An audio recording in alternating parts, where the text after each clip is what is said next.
तर मित्रांनो या ठिकाणी खूप जास्त पब्लिक आपल्याला जमा झालेली दिसली. विषय थोडासा हार्ड आहे. अक्षय भाईचा लाडका काय नाव आहे दादा? राणा भोगलवाडीचा आहे ना.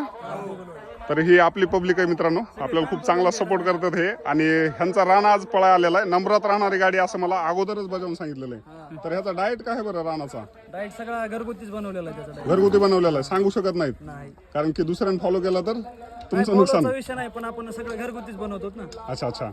बरं आता किती जण आलात बैलगाडी सोबत आपल्या? आपल्या गाडीसोबत कमीत कमी 50 पोरं आहे आज. 50. खर्च किती होईल आता सगळ्यांचा? खर्च काय पोरांपुढे काही नसतंय सगळं. तरी एक 15-20 हजार रुपये, एक 10-10 रुपये 10,000 रुपये खर्च होईल. जाणे भाडं फिडं आणि पोराचा खर्च. आणि बक्षीस किती आहे? 41,000 पहिलं आणि त्याच्यानंतर म्हणजे 41,000. म्हणजे बक्षिसासाठी विषय नाही, फक्त हे नादासाठी आहे. सगळं. क्या बात आहे. चालतंय, थँक्यू. वी करा, तुम्हाला बेस्ट ऑफ लक. तुम्ही जिंकणार आहेत. धन्यवाद.